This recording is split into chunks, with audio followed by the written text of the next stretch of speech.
Olá pessoal, professor Tomás Aquino aqui com vocês nas nossas aulas de geografia. Hoje a gente vai falar um pouquinho sobre o continente, continuar falando aí algumas informações básicas que a gente tem que entender sobre o continente africano, né? Explorando o continente, explorando assim, de uma forma de conhecer o continente africano. Parte 1. Prosseguindo, vamos lá.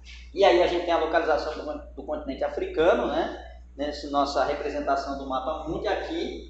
Observe ele aqui direitinho, né? A representação do continente. Vamos a algumas informações básicas. A África é um continente de grande diversidade social, cultural, econômica, políticas e naturais. Ou seja, é um país que tem várias características, todas nessas áreas aí. É o terceiro continente mais extenso do planeta, formado por 54 países independentes. Mais de 1 bilhão de pessoas distribuídas e em milhares de grupos étnicos com culturas, línguas e religiões distintas. Bom, são informações que a gente já observou, que a gente já estudou.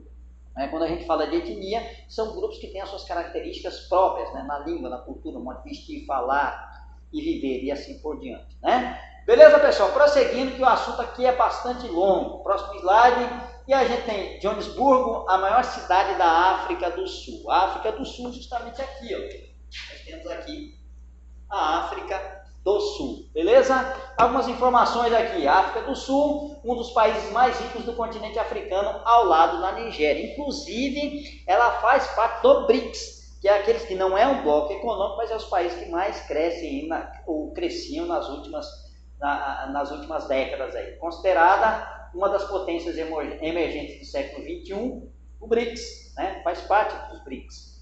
É localizada no extremo sul do continente, ali onde a gente marcou. Possui 50 milhões de habitantes, ex-colônia inglesa e holandesa, ok? Os colonizadores aí da região da África do Sul foram justamente desses dois países aí, ingleses, né, da Inglaterra e da Holanda. Marcada pelo apartheid. Infelizmente o apartheid foi aquele processo, né, de separação, segregação da população, né, que segregou e marginalizou a população negra, rendendo inúmeros embargos, ou seja, com isso ela vai sofrer penalidades, proibição de comércio, né, até acabar com essa situação ali do apartheid, que era essa separação que tinha entre a população branca e a população negra, embora fosse maioria no seu número e na sua quantidade de pessoas, ela vivia marginalizada, excluída, né, discriminada, rendendo inúmeros embargos, sanções ao país durante a vigência dessa política de apartheid. A economia industrial diversificada nos setores de automobilística, metalúrgica e petroquímica, ou seja, a África do Sul é um país bastante desenvolvido em certas áreas, né? Tem os seus problemas sociais, os seus problemas econômicos, mas tem a sua riqueza também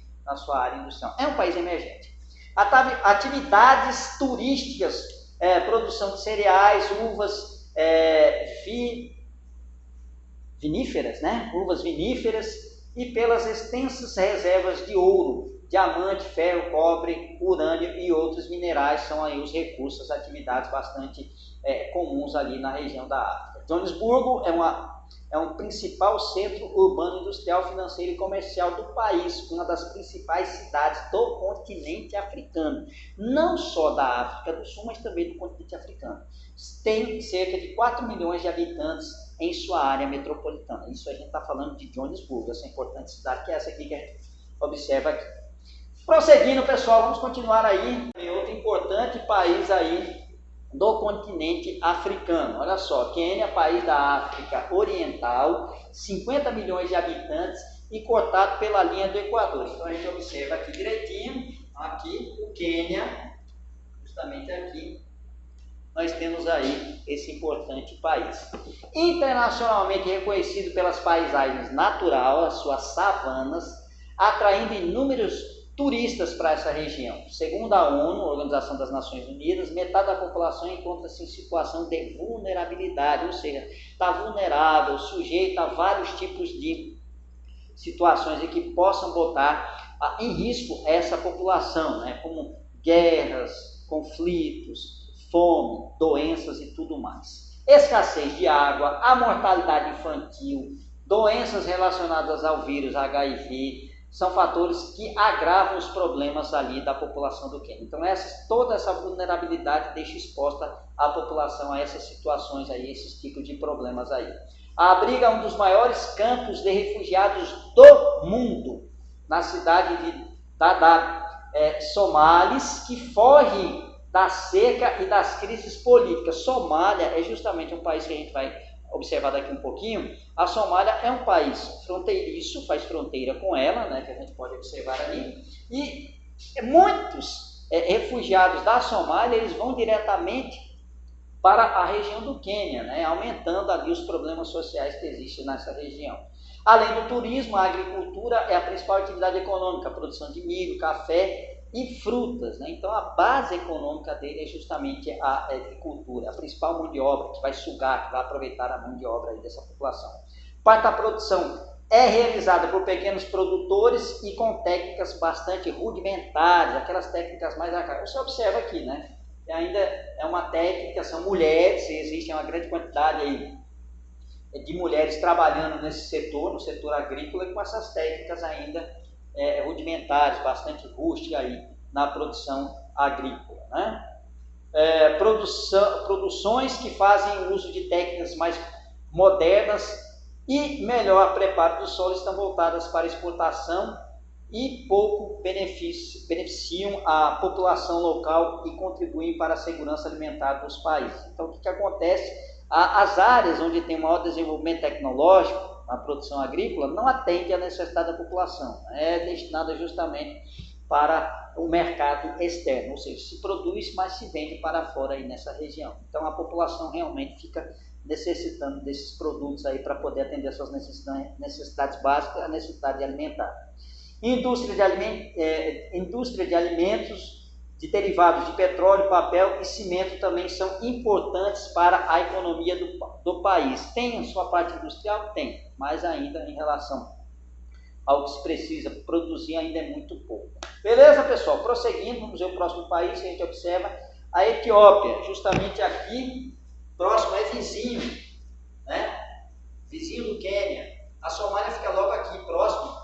A Somália é próxima tanto ela fica entre a Etiópia e o Quênia, né? E o oceano também. Então, a Etiópia é outro país aí que a gente comenta também nesse reconhecimento que a gente faz do continente africano. A Etiópia é país da África Oriental, mais de 100 milhões de habitantes, um dos países mais populosos do continente. Você observa, mais de 100 milhões de habitantes aí para o continente é uma grande quantidade, né?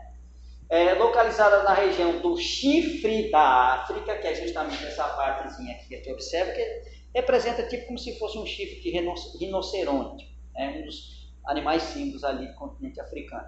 Considerado uma das populações mais pobres do planeta, possui um dos piores IDHs, ou seja, Índice de Desenvolvimento Humano do mundo, com taxas alarmantes de mortalidade infantil, subnutrição crônica e analfabetismo. São ali os indicadores que vão medir justamente o índice de desenvolvimento humano, que são extremamente baixos, né? Principalmente a questão da mortalidade infantil, né?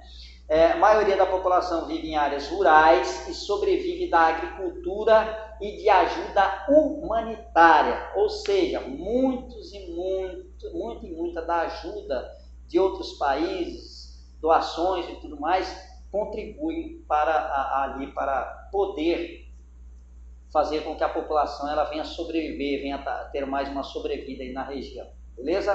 Técnicas agrícolas extremamente arcaicas. A maioria da população vive da agricultura de subsistência, como agricultura do café, da cana, leguminosas e também da pecuária e da extração. O extrativismo também são que fazem parte da economia ali da Etiópia, né? Já foi considerado o país mais atrasado e menos desenvolvido do mundo também. No século XXI, passou a apresentar elevadas taxas de crescimento econômico, destacando-se nas atividades industriais de baixa tecnologia, como o processamento de alimentos e na construção civil, além da produção de cimento, né? Então, ali gente já começa a observar, principalmente quando a gente vê, em aulas anteriores, quando a gente já estudou, a entrada do capital chinês ali, né? A economia chinesa entrando ali, ajudando ao desenvolvimento da Etiópia, né? Beleza? A gente observa que existe muito da entrada do capital chinês ali nessa região. Prosseguindo, eu acho que a gente vai fechar por aqui. Marrakech, ali no Marrocos, né? Outra região aqui, norte da África, Marrocos. Nós temos aqui, certo? E algumas informações aí sobre essa região. Marrocos, país do norte da África, com mais de 35 milhões de habitantes. Maior parte da população marroquina é de origem árabe berberes. Berberes eram povos nômades ali daquela região. E essa região aqui da África do Norte, ela tem um importante desenvolvimento da religião islâmica, que é uma religião muçulmana, né? O seguidor do islamismo é o muçulmano. Então ela vai surgir aqui na Península Arábica, e como ela tem uma proximidade muito grande aqui com a região da África do Norte, ela vai influenciar muito essa parte da região, certo? Mais de 90% dos marroquinos são da religião islâmica. Então você vê a presença, a influência dessa religião aí na vida da população marroquina. O deserto do Saara ocupa as porções sul do território e porções ao norte, áreas de clima mediterrâneo. Justamente ao sul, nessa parte de baixo, nós temos aí justamente o deserto do Saara. E aqui ao norte nós temos justamente a presença aí do mar Mediterrâneo, que vai dar aquela característica aí mediterrânea ao clima, né, ao clima da região. Economia: turismo, produtos agrícolas fazem parte da economia aí marroquina. Produção de cereais, serviços também faz parte, né, setor de serviço, extrativismo mineral como ferro, zinco, chumbo, e animal, principalmente no setor de pesca. Industrial, têxtil e de benefício de alimentos são aí os setores que mais desenvolvem a economia marroquina, né? O índice de desenvolvimento humano de Marrocos é médio. Marrocos também reivindica, ele pede para si, ele exige para si parte do Saara Ocidental, como uma parte de suas províncias. Então é uma disputa que tem aí uma parte do Saara, da região do Saara Oriental, que Marrocos, né, que o país ele exige para si, que pertence, como se fosse uma província, como pertencente ao seu território. Então existe essa questão, essa briga diplomática aí de Marrocos. Marrakech, uma das maiores cidades do Marrocos, importante centro econômico e turístico da região é justamente Marrakech. Atividades comerciais, o artesanato, ocupa uma parcela considerável da população da cidade de Marrakech. Marrakech é uma das 4 cidades imperiais de Marrocos e sua parte histórica, cercada por muralhas, é considerado patrimônio mundial da humanidade. Então, geralmente, a Unesco, né, que é o órgão que toma conta disso aí, ela vai classificar aí Marrocos como a cidade, né, a parte histórica de Marrocos aí como patrimônio da humanidade, ou seja, pertence a toda a humanidade, tem que ser preservada, cuidada e tudo mais. Beleza, pessoal? Acredito que a gente ficou por aqui. Ficamos por aqui e aí, nas nossas próximas aulas, a gente vai continuar falando aí sobre o continente africano, explorando aí informações aí do continente africano na nossa parte 2. Vamos lá, correção de exercícios que eu deixei na semana passada, né, a respeito do efeito estufa aí no nosso planeta, no planeta Terra. Cite quais as consequências provocadas pela alteração do efeito estufa: o aumento gradual das temperaturas médias do planeta, derretimento das geleiras e das calotas polares, aumento do nível do mar, alterações nas condições atmosféricas, ondas de calor, desertificação e furacões. São algumas das consequências provocadas pelas alterações do efeito estufa, ok? Lembrando que o efeito estufa é um efeito natural que é alterado pela emissão de gases poluentes, né? Principalmente combustíveis fósseis, que é o carvão, o petróleo e o gás natural. O efeito estufa é um fenômeno natural responsável pelo equilíbrio térmico do planeta. É ele que mantém a superfície terrestre aquecida e garante a vida dos seres vivos na Terra. Tá? A afirmativa é verdadeira ou falsa? Verdadeira. Beleza? Deu para pegar a ideia, né? Terceira questão. A China, maior economia do mundo e um dos países que mais poluem, atrás apenas dos Estados Unidos. Tá? A afirmativa é verdadeira ou falsa? Falsa. A gente trocou aqui para dar uma raciocinada melhor. Ou seja, no local de China é Estados Unidos, no lugar dos Estados Unidos é China. Beleza, pessoal? A outra questão, quarta questão, cite quais são os combustíveis responsáveis pela alteração do efeito estufa no planeta. Os combustíveis fósseis, como o carvão mineral, o petróleo e o gás natural. Beleza? Prosseguindo, fica esse pensamento aqui de um poeta português, Alexandre Herculano. Quanto mais conheço os homens, mais estimo os animais. E os nossos referenciais, um forte abraço a todos vocês, fiquem todos com Deus e até a nossa próxima aula. Valeu!